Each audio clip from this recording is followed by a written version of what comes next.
হাঁটু কটকট করে।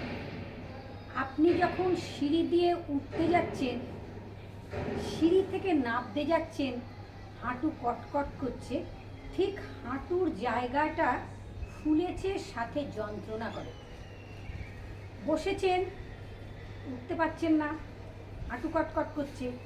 আবার দাঁড়িয়ে আছেন, ভাবছেন আপনি বসবেন, তখনও আপনার হাঁটুর মধ্যে কটকট করছে, জ্বালা দিচ্ছে এবং হাঁটুটা ফোলা এবং ব্যথা। আপনি বেড়াতে যাচ্ছেন, রিক্সায় উঠতে পারছেন না, পাটা এরম দিতে যাচ্ছেন, সাথে সাথে হাঁটু ব্যথা, হাঁটু কটকট করছে।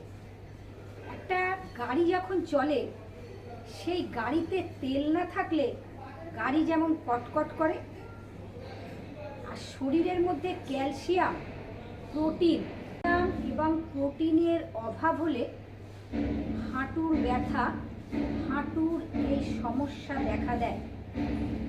হাঁটু কটকট করলে, হাঁটু ফুলে গেলে, হাঁটু জ্বালা দিলে অবহেলা করবেন না, অতি অবশ্যই ডাক্তার দেখাবেন।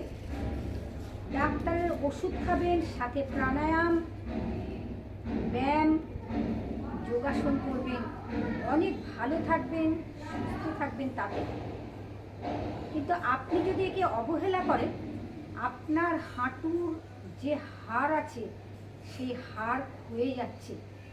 এই হাড় খাওয়াকে রোধ করতে হলে ডাক্তার দেখাতে হবে এবং আকুপ্রেশার, মালিশ, প্রাণায়াম, যোগাসন যা কিছু করবেন সব কি ধীরে ধীরে করবেন। হাঁটাচলা করবেন, কাজকর্ম করবেন, সব করবেন। আপনি কিন্তু ভেঙে পড়বেন না। একে বলা হয় অস্টিও আর্থারাইটিস। এখন অস্টিও আর্থারাইটিস ছোট বড় সবার। আপনি ভাবছেন আপনার হয়েছে, না, আপনি পেছন ফিরে দেখুন আরেকজনের হয়েছে। একে বলা হয় অস্টিও আর্থারাইটিস।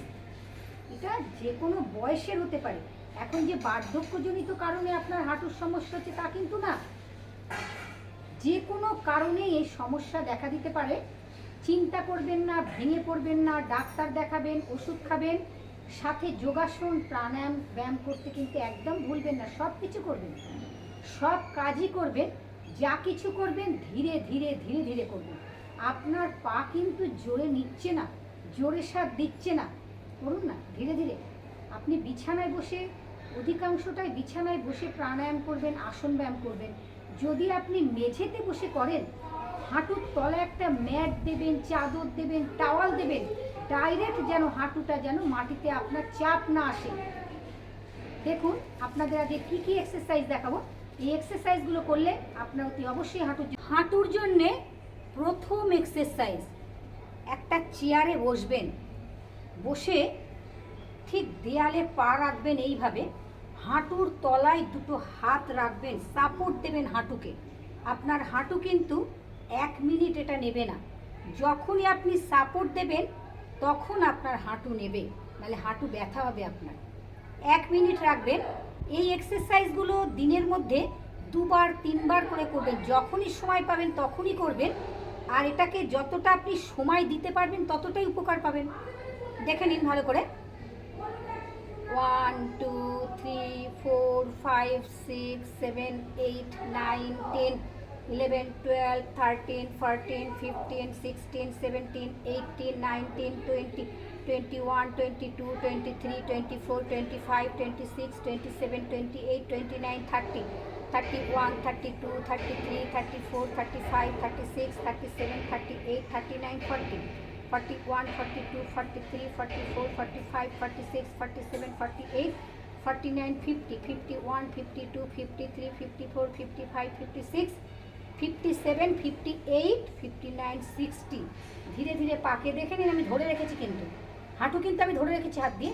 আপনারাও ঠিক এইভাবে করবেন, আপনারা উপকার পাবেনই পাবেন, আমি গ্যারান্টি দিলাম। আমি তো থাকলাম আপনাদের জন্য সব সময়, আর আপনাদের জন্য চিন্তা ভাবনা করি, সবসময় চিন্তা করি আপনাদের কি ভিডিও দেখাবো।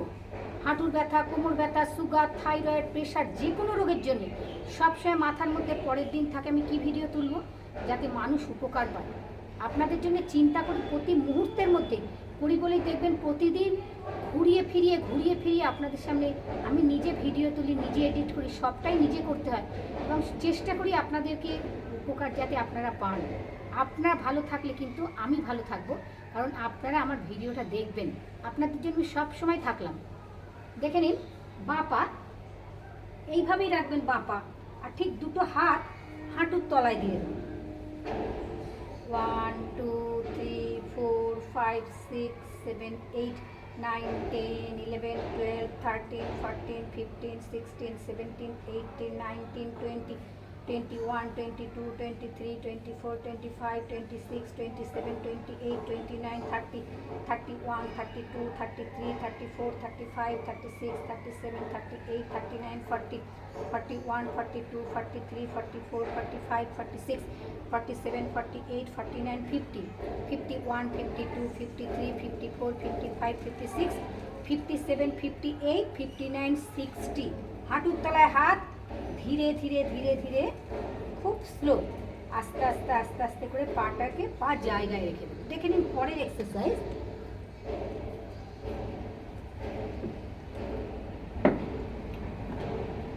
এইভাবে দেয়াল ধরে নেবেন। হাঁটু ব্যথা মানে আপনি দেয়াল হাতে সাপোর্ট না দিয়ে কিছু করতে পারবেন না, সাপোর্ট দিতে হবে। এইভাবে পাটাকে এইভাবে দেখে নিন আমি কিভাবে করছি। 1 2 3 4, কোমরে হাত দিয়ে দেবেন, সাপোর্ট নেবেন। 5 6 7 8 9 10। আবার পাকে ঘুরিয়ে নেবেন। 1 2 3, খুব উপকার, ভীষণ উপকার।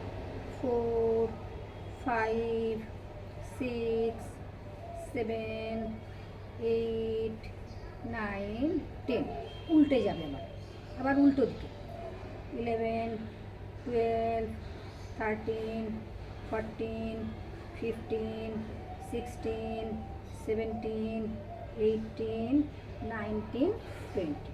এই এক্সারসাইজ একটু বেশি করে করবেন, তাহলে উপকার বেশি পাবেন, খুব আরাম পাবেন আপনারা। দেখে নিন। 1 2 3 4 5 6 7 8 9 10। নি মাসেল, কাপ মাসেল, সমস্ত মাসেলের উপর প্রেশার পড়ছে এবং ইনঅ্যাক্টিভ মাসেলগুলো অ্যাক্টিভ হচ্ছে, ব্লাড সার্কুলেশন ঠিক হচ্ছে। ব্লাড সার্কুলেশন সব রোগেরই মূল কারণ, অক্সিজেন এবং ব্লাড সার্কুলেশন। দেখুন, যখনই আপনি ব্যায়াম করছেন তখন ওই জায়গাটা কিন্তু নড়ছে। আপনি ভয়ে ভীত তথস্থ হয়ে আছেন, আমার অস্টিও আর্থ্রাইটিস হয়েছে, আমি কোনো ব্যায়াম করব না। করবেন, ভালো থাকবেন, খুব ভালো থাকবেন, সুস্থ থাকবেন। ধীরে ধীরে ধীরে ধীরে স্লো স্লো ব্যায়াম করবেন। আপনাদের একটু আগেই বললাম, আপনাদের হাঁটুর ব্যথার জন্য আমি অনেক ভিডিও ছেড়েছি বিভিন্ন ধরনের। ওই রাত্রিবেলা যখন শুতে যাই মাথার মধ্যে আসে যে কালকে আমি কি ভিডিও করব, কালকে আমার দর্শক বন্ধুদের জন্য আমি কি গিফট করব, কি প্রেজেন্ট করব। দেখে নিন আবার। 1 2 3 4 5 6 7 8 9 10 11 12 13 14 15 16 17 18 19 20। আপনাদের দুটো পাই দেখিয়ে দিলাম। আপনারা, আমি যেমন একবার করে দেখালাম, আপনারা এটাকে একটু বেশি করবেন। দেখে নিন তো, দেয়ালের আমফরে হেলান দিয়ে দেবেন। হ্যাঁ, ঠিক হেলান দিয়ে রাখবেন। ধীরে ধীরে এই পাটাকে, দেখুন আমি ডান পা ধরেছি, ডান পাকে চেষ্টা করবেন এইভাবে আপনার ধরে রাখা, টিপে লাগানো। হাঁটুর ব্যথার অভ্যর্থ ব্যায়াম। 1 2, সাপোর্ট নিয়ে 1 2 3 4 5 6 7 8 9 10 11 12 13 14 15 16 17 18 19 20। শ্বাস ছাড়তে ছাড়তে নামিয়ে দেবেন। আবার ডান হাত রাখবেন দেয়ালে রেখে, বাঁ পাকে ধরবেন। ধীরে ধীরে ধীরে ধীরে স্লো স্লো স্লো বাঁ পায়ের, দেখুন হাঁটুতে ভাঁজ পড়ছে, তাহলে হাঁটু ভাঁজ পড়ছে মানে আপনি উপকার পাচ্ছেন। আমি যেমন আপনাদের গুণে দেখিয়ে দিচ্ছি, আপনারা গুনবেন না, আপনারা কি করবেন, শ্বাস নেবেন, শ্বাসকে লক করবেন, লক করে করবেন। দেখুন 1 2 3 4 5 6 7 8 9 10 11 12 13 14 15 16 17 18 19 20। ধীরে ধীরে পা নামিয়ে নেবেন। বন্ধুরা ভিডিওটা কিন্তু খুব ভালো করে দেখবেন। হাঁটু যাদের কটকট করছে, যারা এতটা কষ্ট পাচ্ছেন, চিন্তা করবেন না, আমি আপনাদের জন্য সব সময় আছি, আপনাদের কাছে আছি, আপনাদের পাশে আছি। অসুবিধে হলেই আমাকে কমেন্ট বক্সে লিখে জানাবেন, আমি আপনাদের জন্য সেই ভিডিও আবার করব। অনেক বন্ধুরা লিখেছেন, আমি কমেন্ট করতে ভালোবাসি এবং তাদের কোথায় অসুবিধে হচ্ছে, কোন রোগের জন্য তারা কষ্ট পাচ্ছে এবং তারা যেটা চায় আমি সেইভাবেই ভিডিও করি। আপনাদের জন্য সবসময় চিন্তা করি। আপনারা খুব ভালো থাকবেন, সুস্থ থাকবেন। আগামী ভিডিওতে আপনাদের সঙ্গে আমার আবার দেখা হবে, আবার কোনো একটা নতুন চমক আপনাদের সামনে নিয়ে আমি উপস্থিত হব।